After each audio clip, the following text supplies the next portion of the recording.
Selamat datang ke channel Cikgu Chong, dan hari ini Cikgu Chong akan kongsikan macam mana kita gunakan kalkulator untuk membantu kita menjawab soalan untuk kertas 1 Matematik SPM. Jadi di sini kita akan bincangkan topik bab 1 tingkatan 4 iaitu persamaan kuadratik. Jadi soalan di sini adalah diambil daripada soalan SPM tahun 2021 kertas 1 soalan nombor 8. Jadi kita perhatikan arahan soalan. Raja 2 menunjukkan graf suatu fungsi kuadratik yang menyilang paksi X masing-masing di titik A dan titik S. Cari koordinat bagi titik A dan titik S. Jadi titik A dan titik S ni sebenarnya adalah punca kita atau kita punya pintasan X tu. Jadi sebenarnya kita hanya perlu faktorkan kita punya persamaan kuadratik atau fungsi kuadratik di sini dan kita boleh dapatkan kita punya titik A dan titik S. Jadi di sini saya akan tunjukkan macam mana kita gunakan calculator ClassWiz ni untuk membantu kita carikan jawapan.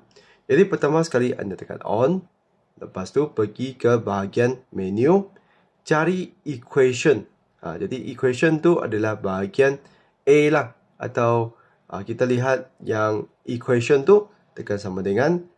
Lepas tu dia ada nombor 1 dan 2. Nombor 2 tu kita akan pilih polinomial. Sebab ni adalah persamaan kuadratik. Lepas tu, degree tu kita akan masukkan kuasa tertinggi bagi persamaan ni iaitu kuasa 2. Jadi selepas tu, kita hanya perlu masukkan nilai A, B, C untuk kita punya fungsi kuadratik tu. Jadi di sini yang depan sekali, yang depan X kuasa 2 tu adalah kita punya nilai A iaitu 1. Lepas tu, nilai B itu adalah di depan X iaitu negatif 7. Lepas tu untuk nilai C itu adalah negatif 8. Jadi tekan sama dengan. Maka di sini kita akan perhatikan kita akan ada tekan sama dengan lagi. Kita akan dapat X1 tu 8. Jadi kita hanya perlu carikan mana satu X-nya adalah 8. Jadi kita perhatikan ada satu 8 di sini. Lepas tu kita punya X2 tu adalah negatif 1. Jadi maksudnya jawapan tu adalah B. Di mana kita punya X1 tu adalah 8. Lepas tu kita punya X2 tu adalah negatif 1. Dan kita punya Y tu dua-duanya adalah sifar sebab semasa punca dia akan bersilang dengan paksi X. Iaitu nilai Y kita adalah sifar. Jadi jawapan tu soalan ni adalah B. Iaitu kita boleh dapatkan kita punya jawapan dengan tekan calculator sahaja. Jadi mari kita sambung untuk soalan dalam bab ini yang dapat kita jumpa daripada soalan tahun lepas. Okey, untuk soalan ni pula kita perlu cari apa?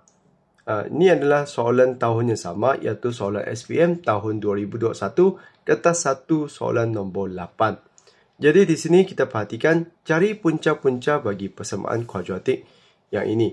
Jadi untuk yang persamaan ini pula kita perlu buat sesuatu sebelum kita dapat tekan kalkulator kita. Jadi di sini saya tunjukkan langkah kerja yang kita perlu buat sebelum kita dapat tekan kalkulator. Jadi pertama sekali, benda yang kita perlu buat adalah kita mesti kena tukarkan persamaan ini kepada persamaan umum dahulu. Iaitu kita mesti susun balik menjadi AX kuasa 2 tambah BX tambah C sama dengan sifar. Jadi kita perlu susunkannya supaya jadi macam ni. Lepas tu baru kita dapat tekan calculator. Jadi kita akan susun dahulu. Jadi pertama sekali saya akan salin semula kita punya persamaan tu.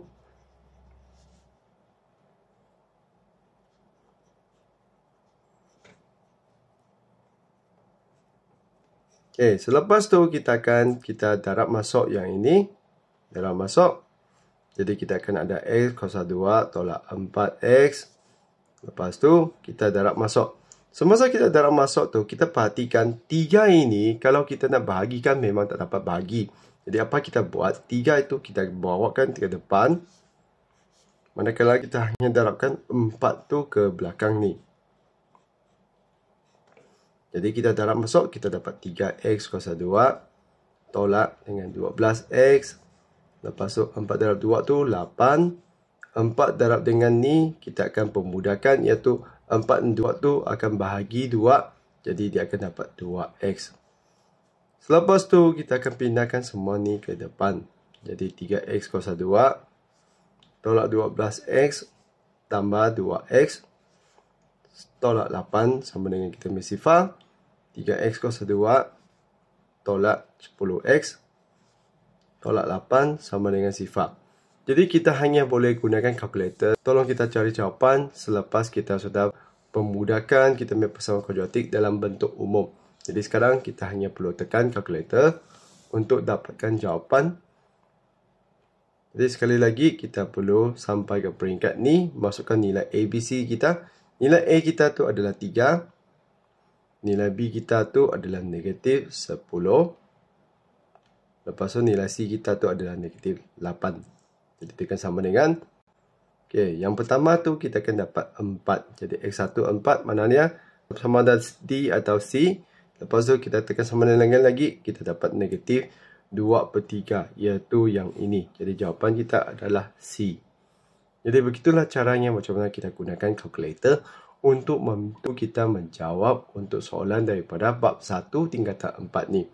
Jadi saya harap video ni dapat membantu semua untuk tahu sebab sedikit macam mana kita gunakan kalkulator untuk membantu kita jawab soalan kertas 1 matematik SPM.